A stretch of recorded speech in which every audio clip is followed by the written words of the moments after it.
Amin. Amin ha beraha vega kavod. Ha hakma vega troda. Ha ekar vega geura. Vega os lelohenu leolme olamim amen. வெளிப்படுத்தின விசேஷம் 7ஆம் அதிகாரம் 12வது வசனம். துதியும் மகிமையும் ஞானமும் ஸ்தோத்திரமும் கனமும் வல்லமையும் பலனும் என்றென்றும் உம்முடையவைகளே ஆமேன்.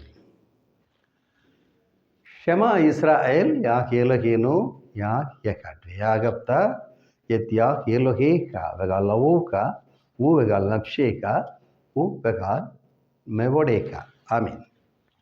பிரியமானவர்களே, நாம் இங்கே காண்கிறதான இந்த வேத வாக்கியத்தோடு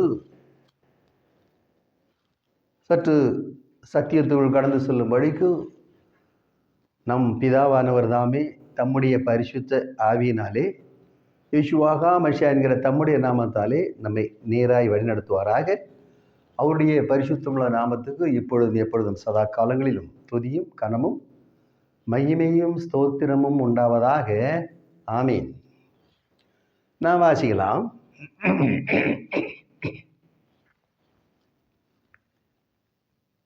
கி லாகம் ஹா ஹவுட்டாஹா வே லியூனேஹம் ஊ லெஹோல் ஹா ரெஹோகீம் லெஹோல் அஷர் இக்ரா லாகம் அஜோனாய் எலோகீம்.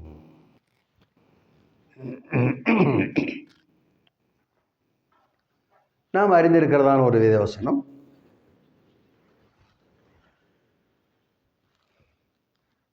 அப்போஸ்தலர் நடவடிக்கைகள் 2ஆம் அதிகாரத்தின் 39வது வசனம். வாக்குத்தத்தமானது உங்களுக்கும் உங்கள் பிள்ளைகளுக்கும் நம் தேவனாகிய யார் வரவழைக்கிற தூரத்தில் உள்ள யாவருக்கும் உண்டாயிருக்கிறது என்று சொல்லி இன்னும் அநேக புத்திமதிகளை சொன்னார்கள் என்று நான் வேதத்திலே வாசிக்கிறோம். வாக்குத்தத்தம், ப்ராமிஸ் அல்லது உடன்படிக்கை. நாம் பரிசுத்த வேதாகமத்திலே ஆதியாகமத்திலிருந்து பார்ப்போமானால் அங்கே பல்வேறு காலகட்டங்களிலே பல்வேறு பரிசுத்தவான்களோடு மகிமையின் பிதாவானவர் தம்முடைய உடன்படிக்கையை ஏற்படுத்துகிறதை நாம் காண்கிறோம். அதில் ஒரு உடன்படிக்கை பரிசுத்தவானாகிய நோஆவோடு அவர் ஏற்படுத்தின உடன்படிக்கை.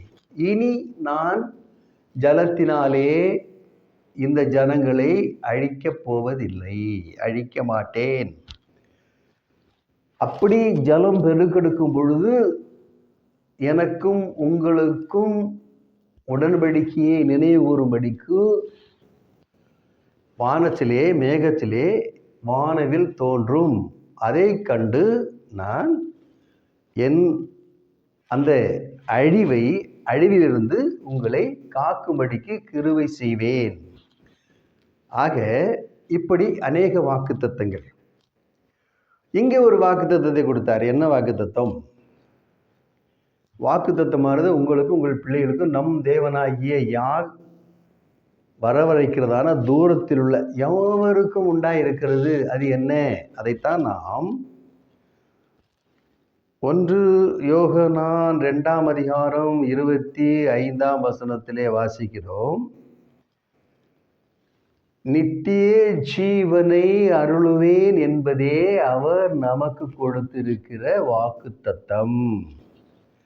இந்த கடைசி நாட்களிலே இன்றைய பரிசுத்தவான்களோடு அவர் ஏற்படுத்துகிறதான உடன்படிக்கை என்னவென்றால், நான் உங்களுக்கு நித்திய ஜீவனை கொடுத்தேன். யாருக்கு? எவன் ஒருவன் அப்போஸ்தலர் 2ஆம் அதிகாரத்தின் 38ஆம் வசனத்தின்படி மறுபடியும் பிறக்கிறானோ, மனம் திரும்பி பாவ மன்னிப்புக்கென்று யேசுவா மசியாவின் பெயராலே எவன் மீண்டும் பிறக்கிறானோ அவனுக்கு அவர் பரிசுத்த ஆவியாகிய வரத்தை கொடுக்கிறார். இந்த பரிசுத்த ஆவியாகிய வரம் நமக்குள் இருக்கும் பொழுது நம்மை அது நித்திய ஜீவனுக்கு நேராக அழைத்து செல்லுகிறதாக இருக்கிறது. பரிசுத்த ஆவியினால் உண்டான வரங்கள் வேறு. அதனால தீர்க்க தரிசனம் உரைக்கலாம், பிசாசுகளை துரத்தலாம், அந்நிய பாஷை பேசலாம், அற்புத அடையாளங்கள் செய்யலாம். இவையெல்லாம் இப்படி அநேக வரங்கள், பரிசுத்த ஆவியினால் உண்டான வரங்கள் வேதத்திலே நாம் காண்கிறோம். ஆனால் இந்த வரமானது எதற்காக கொடுக்கப்படுகிறது என்றால், நாம் மத்தேயு லூக்கா புஸ்தகங்களை வாசிக்கிறோம் அல்லவா? இருவர் படுக்கையில் இருக்கும் பொழுது ஒருவர் எடுத்துக்கொள்ளப்படுவார், ஒருவர் கைவிடப்படுவார். இருவர் வயலில் இருக்கும் பொழுது ஒருவர் எடுத்துக்கொள்ளப்படுவார், ஒருவர் கைவிடப்படுவார். இருவர் திரிகை எரித்து கொண்டிருக்கும் பொழுது, இப்பொழுது திரிகை திரிப்பது அரிது, ஆனாலும் திரிகை திரிக்கிறதான இருவரில் ஒருவர் எடுத்துக்கொள்ளப்படுவார்கள், ஒருவர் கைவிடப்படுவார். இது எப்படி சம்பவிக்கிறது? தெசலோனிக்கேயர் புஸ்தகத்திலே நான் வாசிக்கும் பொழுது, யாக் ஆகிய பிதாதாமே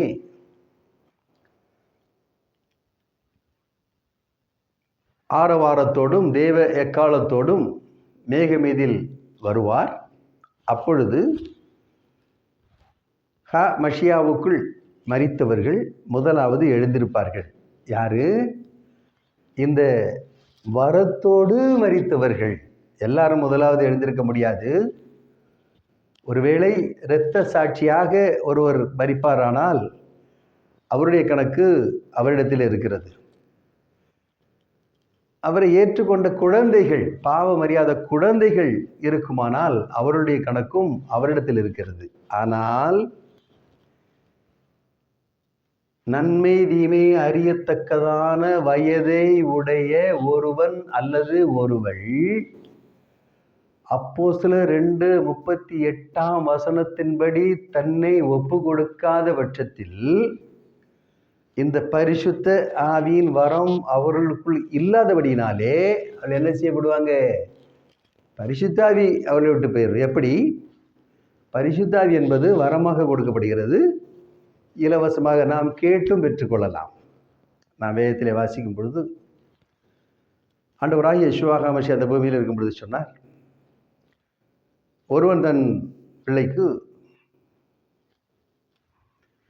அப்பத்தை கேட்டால் கல்லை கொடுப்பானோ, முட்டையை கேட்டால் தேளை கொடுப்பானோ? பொல்லாதவர்களாகிய நீங்கள் உங்கள் பிள்ளைகளுக்கு நல்ல ஈவுகளை கொடுக்க அறிந்திருக்கும் பொழுது பரமபிதாவானவர் தம்மிடத்திலே வேண்டிக் கொள்கிறவர்களுக்கு பரிசுத்த ஆவியை கொடுப்பது அதிக நிச்சயம் அல்லவா என்று சொன்னார். கேட்கிறவன் எவனும் பெற்றுக்கொள்கிறான்.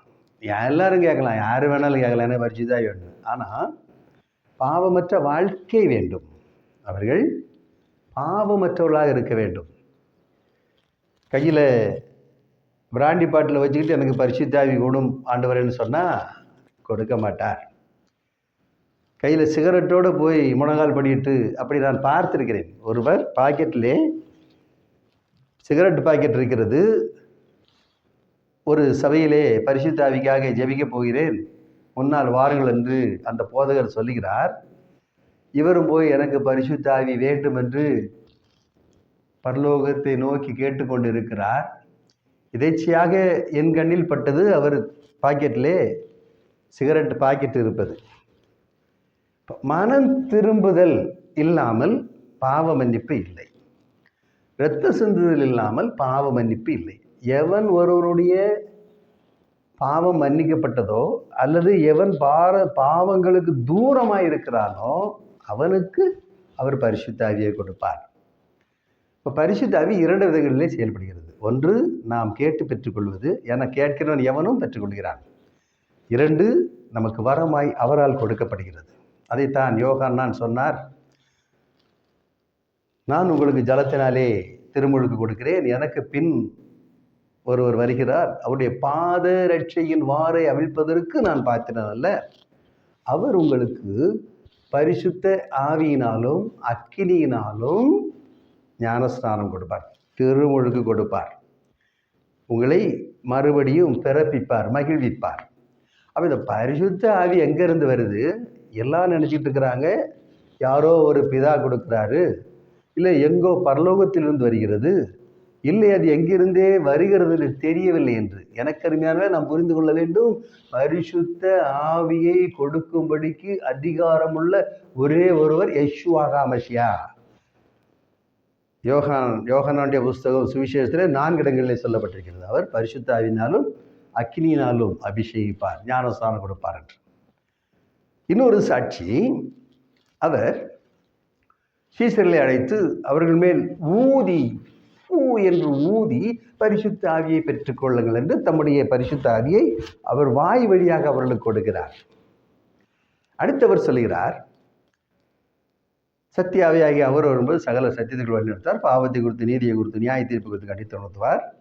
அது மட்டுமல்ல, அவர் என்னுடையதிலிருந்து உங்களுக்கு கொடுப்பதினாலே என்னை யெஷுவா மசியாவாகிய என்னை மகிமைப்படுத்துவார். இவைகளெல்லாம் நாம் மறக்கும்படிக்கல்ல, இவைகளெல்லாம் நாம் நினைவு கூறும்படிக்கு நமக்காக எழுதி வைக்கப்பட்டிருக்கிறது. எனக்கு அருமையானவர்களே, அப்போஸ்தலர் 1:8 அவர் சொல்லும் பொழுது, என்னிலிருந்து, அதை கூட யோவானிலே வாசிக்கிறோம்,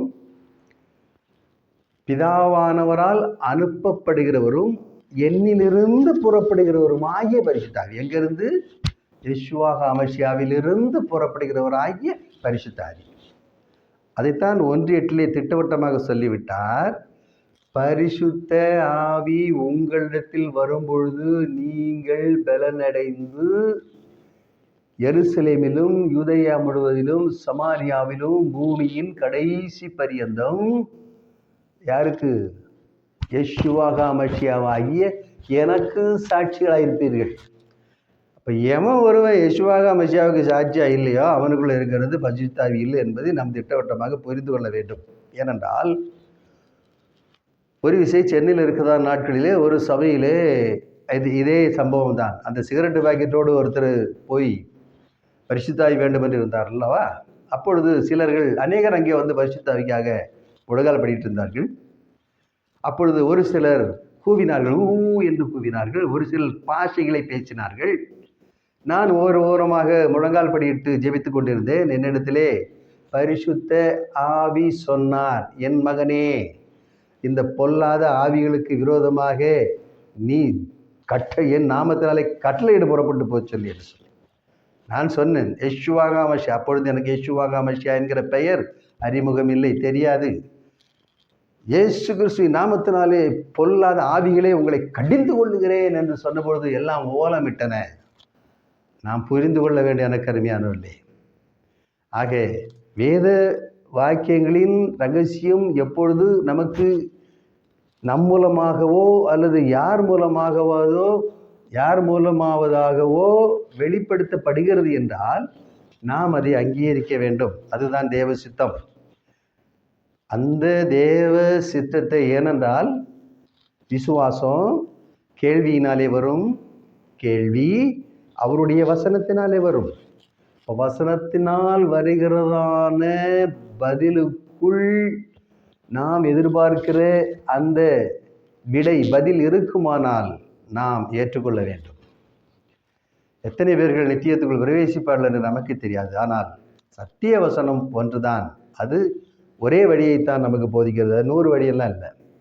கேட்டுக்கு போகிற வாசல் தான் விரிவாக இருக்கிறது. நித்திய ஜீவனுக்கு, நித்தியத்துக்கு போகிற வாசல் ஒன்றே ஒன்று, அதுதான் யெஷுவா மசியா. யெஷுவா மசியா என் வழியாய் உள்ளே பிரவேசியாதவன் கள்ளனும் கொள்ளைக்காரனுமாக இருக்கான். பக்க வழியாக பிரவேசிக்க முடியாது, தூக்கி போட்டுருவாங்க.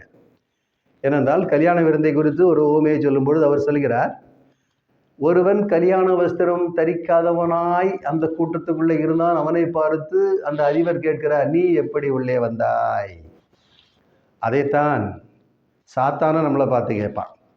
சாத்தான் கூட்டத்தில் நம்ம போகும்போது நாம் நித்திய ஜீவனுக்கு உரியவர்களாக இருந்தால் சாத்தான் நம்மை பார்த்து கேட்பான், நீ எப்படி உள்ளே வந்தாய், உன்னை யார் உள்ளே விட்டது, அப்படி கேள்விப்பட்டிருக்கிறேன் எனக்கு அருமையானவர்களே.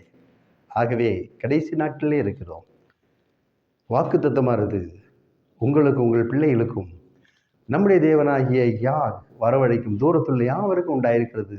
அந்த வாக்கு தத்தமானது என்ன? நித்திய ஜீவனை அளிப்பேன் என்பதை அவர் நம்ம கொடுத்திருக்கிறதான வாக்கு தத்தம். அந்த வாக்கு தத்தத்தை பெரும்படிக்கு யோவான் 3ஆம் அதிகாரத்திலே நாம் கடந்த பகுதியிலே பார்த்தது போல, ஒருவன் மறுபடியும் பிறக்க வேண்டும், ஜலத்தினாலும் ஆவியினாலும் பிறவாவிட்டால் தேவனுடைய ராஜ்யத்தில் பிரவேசிக்க மாட்டான் என்று மெய்யாகவே மெய்யாக, ட்ரூலி ட்ரூலி வெரிலி வெரிலி ஐ செட், நிச்சயமா நான் சொல்லிட்டேன். பரிசுத்த ஜலத்தினாலும் ஆவியினாலும் எவன் பிறக்கலையோ அவன் நித்திய ராஜ்யத்துக்குள், பரலோக ராஜ்யத்துக்குள் பிரவேசிக்க மாட்டான். வசனம் சொல்லுகிறது, அவர் சொன்னார். ஆகவே மறுபடியும் பிறக்கிற ஒரே அனுபவம், யார் நமக்காக இரத்தம் சிந்தினாரோ, யார் இரத்தம் சிந்தினது? யேசுவா ஹமஷியா. அது ஊரறிந்த விஷயம், எல்லாருக்கும் தெரியும். பரிசுத்த ஆவியை நமக்கு கொடுக்கிறவர் யார்? யேசுவா ஹமஷியா. அது ஊரறிந்த விஷயம். பரிசுத்த ஆவியை கொடுப்பதோடு மட்டுமல்ல, நம் பாவங்களை மன்னிக்கிறவர் யார்? அது யேசுவா ஹமஷியா தான். ஊரறிந்த விஷயம். நியாயாதிபதியாய் சிங்காசனத்தில் வீட்டிற்கு போகிறவர் யார்? அது யேசுவா ஹமஷியா தான். எல்லாமே அவராக இருக்கும் பொழுது எப்படி நாம் இன்னொருவரை தேட முடியும்? அது அறியாமை, அறிவீனம் எனக்கு அருமையானவர்களே. ஆக நித்திய ஜீவனுக்குள் ஒருவன் பிரவேசிக்க வேண்டுமானால், வாக்குத்தத்தத்தின் பிள்ளையாக ஒருவன் ஆசீர்வதிக்கப்பட வேண்டுமானால், எழுப்புதலிலே அல்லது ரகசிய வருகையிலே அல்லது தெசலோனிக்கேயர் சொல்லப்பட்டபடியே அவர்தாமே பிரதான தூதனுடைய சத்தத்தோடும் தேவ காலத்தோடும் மேகமேதில் வரும்பொழுது, வானமேதில் வரும்பொழுது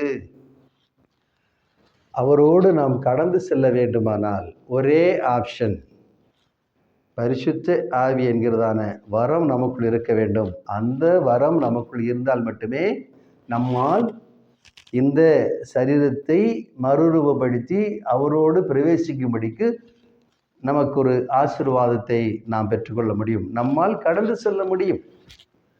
அல்லாமல் நாம் எங்கே இருக்கணும்?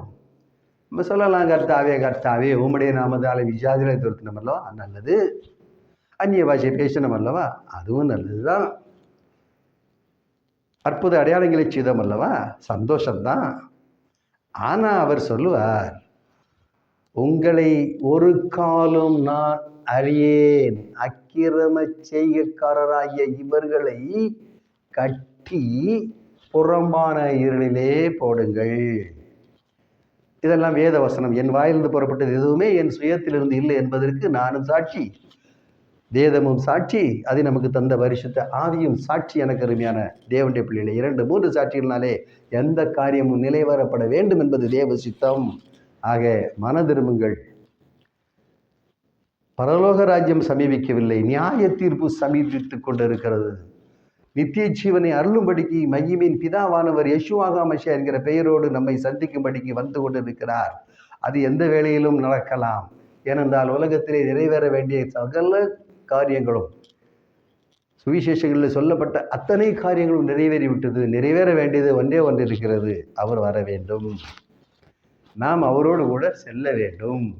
அதற்கு மனதிரும்பி பாவம் மன்னிக்கப்படும்படிக்கு யேசுவா ஹமஷியாவின் நாமத்தினாலே நாம் மறுபடியும் பிறக்க வேண்டும். அப்படி நாம் பிறக்கும் பொழுது பரிசுத்த ஆவியாக வரம் நமக்கு கொடுக்கப்படும். இந்த பரிசுத்த ஆவியாகிய வரம் பரிசுத்தவான்களாகிய நமக்குள் இருந்து கிரியை செய்து அவருடைய வருகையில் எடுத்துக்கொள்ளப்படுவதிலே இந்த சரீரம் விண் சரீரமாக, அதைத்தான் அதை கூட அவர் காண்பித்தார். யோவான் பேதுருவோடு அவர் அந்த மலையின் மீது சென்று மறுரூபமாகிறதை காண்பித்தார். இந்த சரீரம் விண் சரீரமாக மாறும், அதான் எடுத்துக்கொள்ளப்படுவதிலே பிரவேசிக்கிறதான ஒரு அடையாளம். ஆக இவைகளெல்லாம் உறுதிப்படுத்தப்பட்ட, உத்தரவாதமுள்ள, வெளிப்படுத்தப்பட்ட வேத வாக்கியங்களாக இருக்கிறபடினாலே நாம் இனியும் காலதாமதம் பண்ணாமல் வாக்குத்தத்தத்தின் பிள்ளையாக மாறும்படிக்கு 1 யோவான் 2ஆம் அதிகாரத்தில் 25ஆம் வசனத்தில் அவர் சொல்லப்பட்டபடியே நாம் நித்திய ஜீவனை தருவேன் என்கிற அவருடைய வாக்குத்தத்தத்தின் பிள்ளைகளாக நம்மை மாற்றும்படிக்கு அப்போஸ்தலர் 2:38 நாம் மறுபடியும் பிறக்க அவர் கிருபை செய்வாராக. வேறு ஒரு வழி இல்லை. பக்க வழியாக நுழைய முடியாது. நித்திய ஜீவனை பெறுவதற்கு அதுதான் வாக்குத்தத்தம். 38-39 நீங்கள் பொறுமையாக வாசித்து பாருங்கள். இன்று அநேக கள்ளர்களும் கொள்ளைக்காரர்களும் வயிற்று ஊழியர்காரர்களும் நிறைய பேர் இருக்கிறாங்க. சத்தியத்தை சொல்ல மாட்டாங்க. அதைத்தான் நாம் ஏசாயாவிலே பார்க்கும் பொழுது இவர்கள் குலைக்க மாட்டாத நாய்கள், ஓநாய்கள். அவர்கள் வயிற்றுக்கு ஊழியம் செய்கிறவர்கள். நம்பாதீங்க. வேத வசனத்தை படிங்க, பைபிளை நன்றா படிங்க, ஆழமாக படிங்க, அமர்ந்திருந்து படிங்க. அதை நம் பிதாவாகிய தகப்பனோடு கேட்டு சத்தியத்தை வெளிப்படுத்தும் என் தகப்பன் என்று சொல்லி கேளுங்க. அவர் சொல்லித் தருவார். அவருடைய பரிசுத்தமுள்ள நாமத்துக்கு இப்பொழுது பிறகும் சதா காலங்களிலும் துதியும் கனவும் மையமும் ஸ்தோத்திரம் உண்டாவதாக. இந்த வசனத்தை கேட்கிறதான அனைவரும் நித்திய ஜீவனுக்குள் பிரவேசிக்கும்படிக்கான கிருபை அவர் தந்தருள்வாராக. ஆமீன். ஷாலோம். ஷாலோம் லாகம் பெஷம் யேசுவாக மல்ஷியா எல் ஷடா யக யக ஆஷர் யக யக. ஆமீன்.